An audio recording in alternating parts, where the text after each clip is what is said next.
Welcome back, everybody. This is Record Store Days 8. We're going to talk about something today that I kind of have regrets about. Working in a record store, you see a lot of people come through, you size a lot of people up, you become judgmental, you become cynical.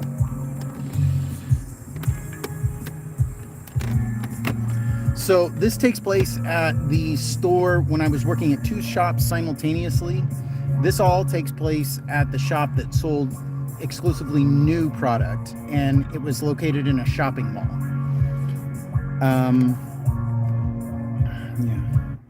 So this was around the time of 9/11 when all this happened, and by the title you can tell it's very dependent on the group Slipknot. Right around that time is when they released their album Iowa, and in my estimation, as a record store employee and someone who was just very in tune to pop music at the time, they were the hottest, most popular, best question mark act going in metal and extreme music on a mainstream level. They were just the most popular. They were on the cover of Rolling Stone magazine, which was a big deal at that time. Being on the cover of Rolling Stone magazine at that time still carried a lot of cultural significance with it. So, working at those two shops, you would get like regular customers at each shop that would not cross-pollinate. So it was like a different channel of record store clerk. When I worked at this new shop, one of my coworkers was really into metal music, so I heard a lot of it at the time. I heard that Slipknot record a lot at the time. This coworker of mine was a huge metal snob. He played in a metal band, and you know, it's that sort of music is something that's just really never clicked for me. I don't dislike it, but my ears crave melody and harmony and like funk shuffles and stuff like that. So in my experience, when someone hears music or sees art that they don't necessarily understand, but they don't feel bad about it, they just say, oh, that's interesting. So back in those days, I found a lot of metal music interesting.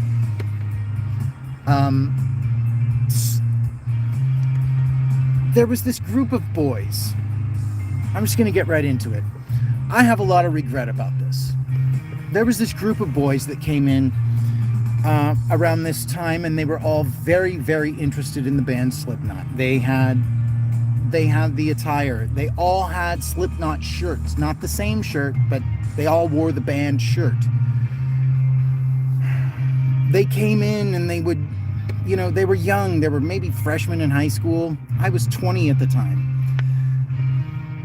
They would come in and they would talk about Slipknot and bands that were similar to Slipknot. On the day that the album came out, they all came in and wanted to buy the album. We didn't have enough copies for them. They had to Rochambeau for the last copy in special order. Oh God, it was a nightmare.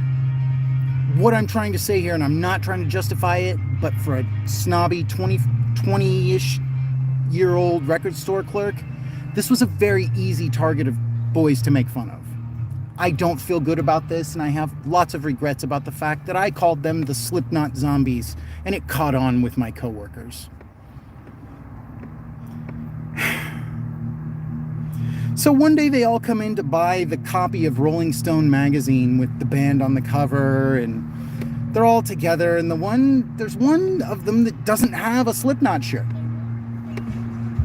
Inexplicably just doesn't have a Slipknot shirt. So he becomes, and never to their face, by the way. I was a total coward, and so were my coworkers. Never to their face would we make fun of them. We were completely polite to them.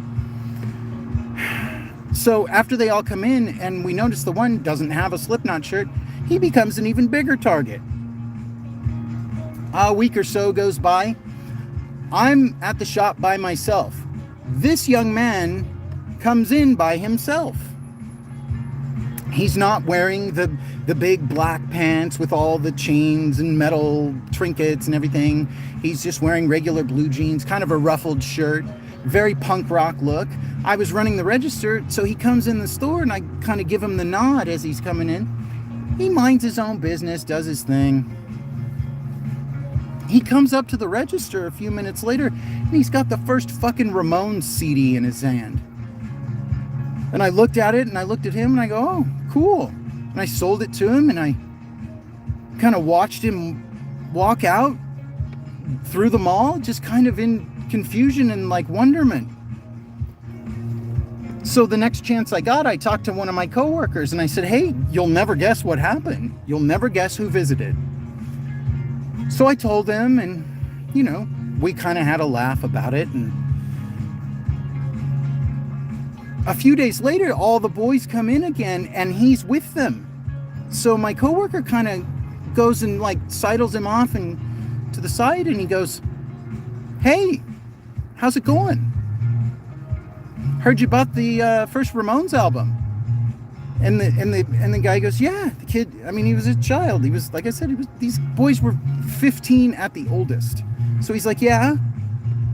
And he goes, my coworker goes, well, that's cool. What'd you think of it? And he starts to get kind of scared and maybe a little defensive. He's like, well, I think it's cool. I like it. And my coworker leans in real close and he goes, that's right. It is cool. He kind of pats him on the shoulder and just walks away. So after that day, I kind of like, I had this realization because I thought back to the day that I sold him the CD and I was watching him walk away and he looked so happy with himself. And it was at that moment that I realized that little fucker's got more punk rock cred than I do. Because as a record store employee, all I knew was like Blitzkrieg Bop and Pinhead. I had never sat through a whole Ramones album. I knew they were cool and I knew the touchstones, but I had never sat through a whole Ramones album. I was like, that fucker's gonna go home and do his homework better than I've done it. I judged that young man all wrong. And I just remember him walking away, and he knew he was cool in that moment. And I was just like, man, I'll never forget that. I'll never forget that. Thanks for listening.